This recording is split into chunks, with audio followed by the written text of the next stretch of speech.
चर्चा झाली आणि काय पुढची रणनीती ठरवण्यात आली?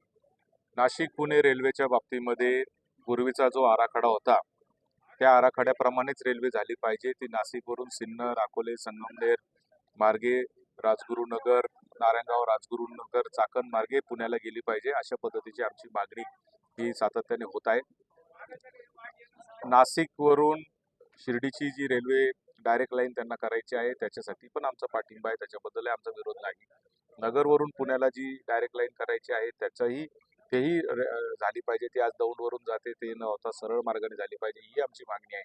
पण हे होत असताना नाशिक आणि पुण्याचे दोन औद्योगिक शहरं जोडण्याच्या दृष्टीने, शेतकऱ्यांच्या शेतीमालाला एक दळणवळणाची व्यवस्था मिळण्याच्या दृष्टीने, विद्यार्थी, नोकरी करणारे लोक यांच्यासाठी ही रेल्वे लाईन होणं अत्यंत गरजेचं आहे.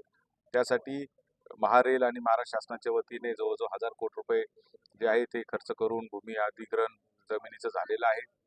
अशा अनेक गोष्टी होत्या म्हणून त्याच्या संदर्भात आज या ठिकाणी सगळ्या या रस्त्यावरचे जे लोकप्रतिनिधी, आमदार, खासदार, माजी खासदार, त्याचबरोबर ज्या विविध तालुक्यांमध्ये रेल्वेच्या कृती समित्या तयार झालेल्या अशा सगळ्या प्रतिनिधींची आज बैठक या ठिकाणी घेण्यात आली. सगळे खासदार, सगळे लोकप्रतिनिधी यासाठी बैठकीला उपस्थित होते आणि आंदोलनाची पुढची रूपरेषा याच्यात ठरवण्यात आलेली आहे. आंदोलनाचा पहिला भाग म्हणून आदरणीय मुख्यमंत्री देवेंद्रजी फडणवीस साहेब आणि दोन्ही उपमुख्यमंत्री अजितदादा आणि एकनाथ शिंदे साहेब यांना भेटायचं आहे आणि त्यांना भेटून पहिल्यांदा त्यांच्याशी त्यांच्या माध्यमातून प्रयत्न करायचा अशा पद्धतीचा निर्णय या ठिकाणी झालेला आहे. याच बैठकीतून मी आदरणीय मुख्यमंत्री देवेंद्रजी फडणवीस साहेब यांना फोनवर त्यांच्याशी चर्चा केली आणि त्यांनी जानेवारीच्या पहिल्या आठवड्यात या शिष्टमंडळाला भेट देण्याची वेळ देणार असले, कारण महापालिकेच्या निवडणुका आहेत.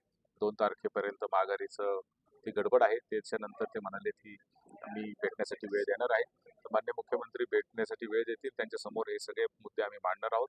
रेल्वे मंत्री GMRTचं कारण सांगून ज्या पद्धतीने ही रेल्वे लाईन बदलण्याचं त्यांनी घाट घातलेला आहे, कसं चुकीचं आहे हे माननीय मुख्यमंत्र्यांना सांगून त्यांच्या माध्यमातून पंतप्रधानांपर्यंत जरी जाण्याची वेळ आली तरी ते करण्याचा प्रयत्न आपल्याला करायचा आहे. त्या दृष्टीने आजच्या बैठकीत निर्णय झालेला आहे. तुमच्या सगळ्यांचा विरोध लावून रेल्वेचा मार्ग बदलण्याचा जर निर्णय झालाच नाही तर काय भूमिका घ्यायची नाही? नाही, आज तर आपण पाहिलं असेल की मोठ्या प्रमाणावर जन आंदोलनाची तयारी झालेली आहे. आदरणीय मुख्यमंत्र्यांना आम्ही पहिल्यांदा भेटणार, पहिला टप्पा तो पार पाडणार आणि त्याच्यातूनही जर आपली मागणी पूर्ण झाली नाही तर मोठ्या प्रमाणात जन आंदोलन जे आहे ते नाशिक पुणे रेल्वेच्यासाठी उभं केलं जाणार आहे. म्हणजे कुठल्या स्वरूपाचं हे आंदोलन असेल? जन आंदोलन म्हणजे नेमकं काय आहे? आता जन आंदोलन हे टप्प्याटप्प्याने ठरवलं जाईल. पहिला टप्पा जो आहे तो शासनाशी चर्चा करणं हे सगळ्यात महत्वाचं आहे, कारण आदरणीय मुख्यमंत्री देवेंद्रजींच्या त्यांच्या कानावर घालून त्यांनी जर याच्यातून मार्ग काढण्यामध्ये जर ते यशस्वी ठरले तर मग आंदोलनाची वेळ येणार नाही. परंतु जर समजा त्याच्यातून त्यांना केंद्रीय रेल्वे मंत्र्यांनी जर नाहीच ऐकलं किंवा रेल्वे बोर्डाने नाही ऐकलं किंवा रेल्वे मंत्रालयाने नाही ऐकलं तर मात्र मग जन आंदोलन उग्र स्वरूपात करावं लागेल आणि त्याच्यामध्ये कुठेही आम्ही कमी पडणार नाही, कारण हा पूर्ण भागच जो आहे तो क्रांतिकारकांचा भाग आहे. छत्रपती शिवाजी महाराजांची जन्मभूमी असलेल्या या जुन्नर तालुक्याचा हा भाग आहे आणि त्याच्यामुळे मला निश्चित खात्री आहे की आंदोलनामध्ये कुठे आम्ही कमी पडणार नाही.